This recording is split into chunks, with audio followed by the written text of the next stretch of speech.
artists. You're seeing in a meet and greet. How do you feel to meet your fans? It was so brief. They stood around me, we took a picture and walked away. I thought I was going to shake all their hands individually. I do that usually with my my headliner tour. Afterwards I go to the merch booth and I say hi to everybody, but it's really nice to like put a face to like the people who have been listening, who actually connect to the music. It's a fantastic feeling to like have people understand. Yeah, so what did you start your career? On SoundCloud. How is the inspiration come to you? Because like an artist, I have this question. Where do you think about, I don't know, I see a Lego and I think about a song about Lego, how it works? I think it's a little more abstract than that. I think about how that Lego connects to that Lego and how it's orange and how it's oversized and why it's interesting because it's oversized. I like furniture. Furniture is actually very inspiring, but I think that when it comes to inspiration, I like bearing how absurd everything is and how scary everything is. But what do you think you want to do in your career? What do you think that I want to go to that? I want to tour a lot more. I think I missed a lot of time during COVID. I want to get some more hit songs and a lot more emphasis with the style that I'm curating. I'm very driven. I just want to make as much music as possible before I'm dead. Thank you. Thanks for coming at Corona Capital. Thank you so much. We want to see you next time. I'm going to be here next time, and I'm going to be at a bigger stage. And you know, I know you released an album this year. Yeah. It's been a huge year for you, Suburban. Yeah, it's been fun because it's been 3 years that I've done anything with my face, and I made this album over the past 3 years, and now I'm touring, and I'm touring even more, and this is a wonderful kick-off to the next years to come. Yeah, credited because of that. I think social media is horrible. What's the most random thing you've learned on YouTube? On YouTube? Yeah, what's that one thing that no one would believe that you learned from YouTube? Oh my god, I just cycled through so many videos. Probably like, I don't know, some space stuff, maybe like a bacteria thing, maybe like how to survive drone warfare. That's a popular one that's happening, but it's still kind of weird. And what would you say like to other young artists to be like where you are and the career you have right now? Like to... I think that every single year things change and you have to adapt. If you don't adapt, then I don't know. You have to be able to. And what about being afraid of change? Being afraid of change? Don't be afraid, because you can't change the change that's coming. Did you have a second plan? Like, was this your first option from the beginning, or did When I was like a kid, I wanted to be a roboticist, and then after that, I was like, wait, no, Minecraft, I want to be an architect.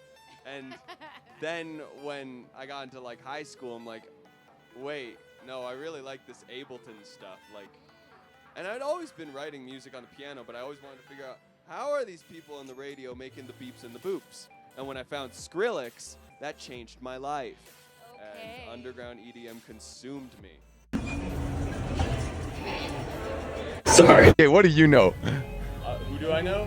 No, what do you know about Foo Fighters? No. Dave Grohl. So, what can we expect from Suburban, from you, Danny?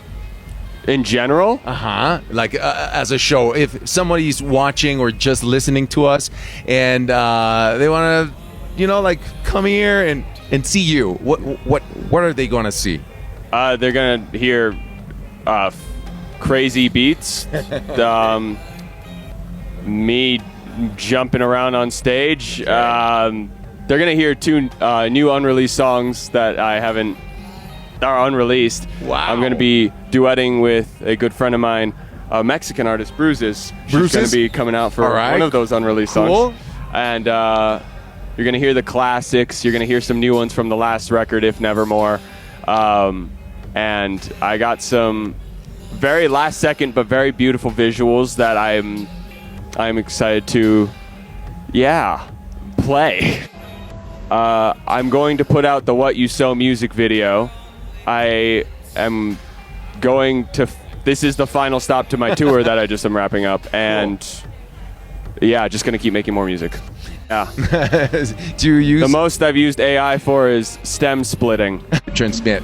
I'm thinking about how to take care of myself, how to survive, but also how to make a tune, a wonderful song that people can connect with while we're all being driven insane. All right, man. Well, I hope you enjoy your stay in Mexico. Are you staying for a long time? Yeah, I'm staying for a couple more days. I'm gonna party a little bit, maybe just see what's going on. No tourists? I might climb a pyramid or something. No. So you played less than 24 hours ago, Yeah, like literally. yeah, I slept like 2 hours.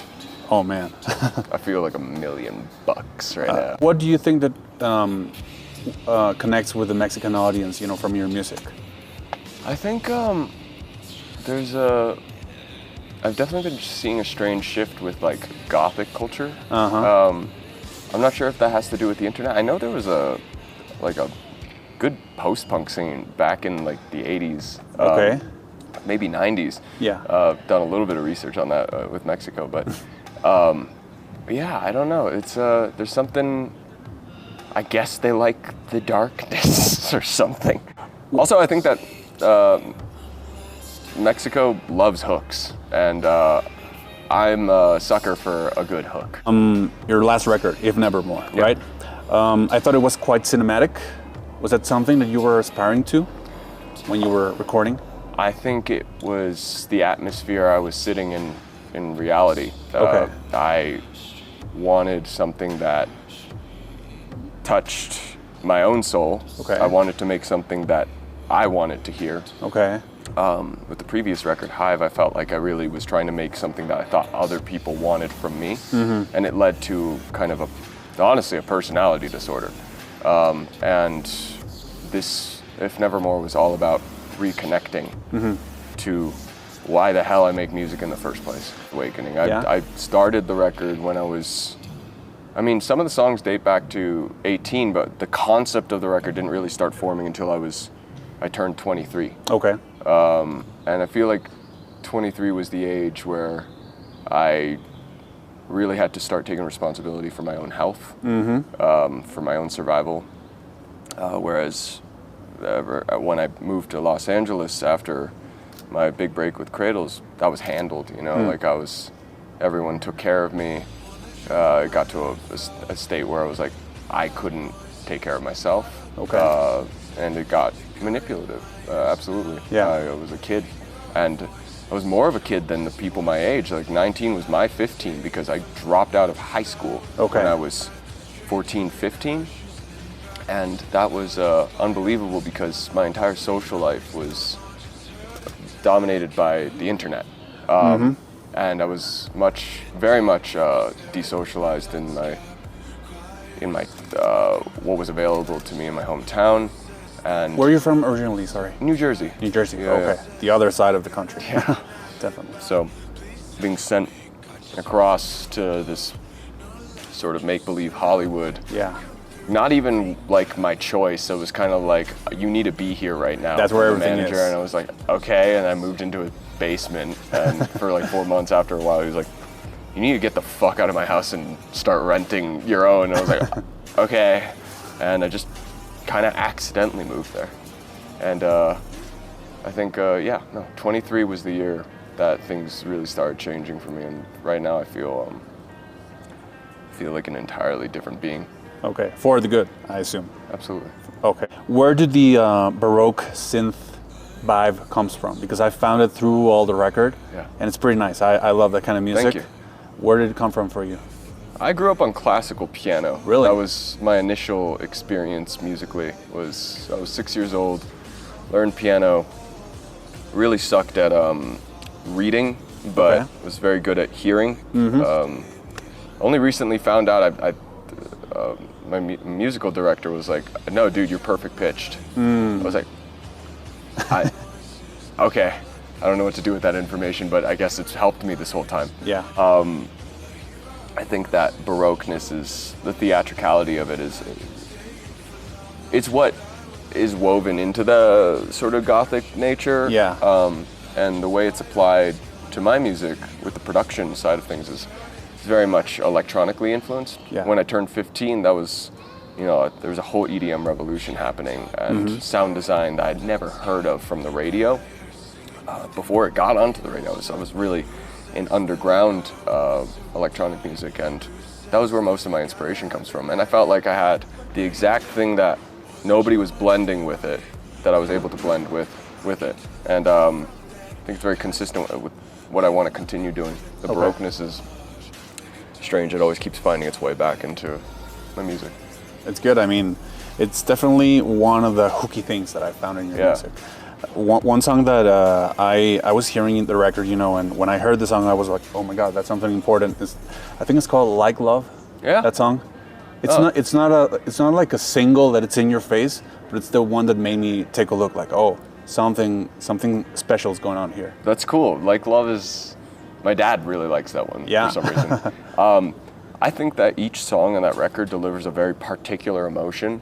There's no repeat emotion. There may be some crossfade between songs, but Like Love, that outro I wrote well before I started working on the record, but the beginning of it, actually, I'd like to say was the first instance of me conceptualizing it. So that piano, the dun dun dun dun dun dun dun, that was probably the start of it, if never more, but there's a couple. The start of the record. Yeah. Oh man. Of like me like making a new song. Okay.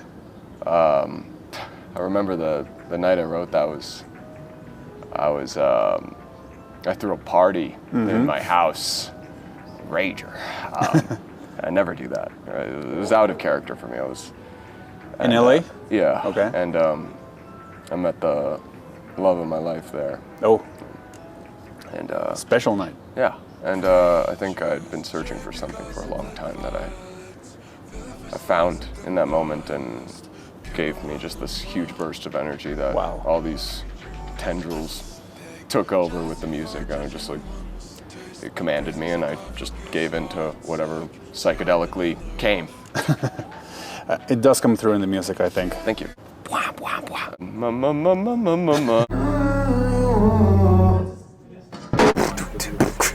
What does it smell like? Nothing. Gasoline took the wheel. Sad machines taught me not to feel when those fire and reveries broadcast throughout the day. Took a turn for the worst. Silenced quick when curtain asunder. To fancy this blue-eyed wonder enchants me too. Nothing.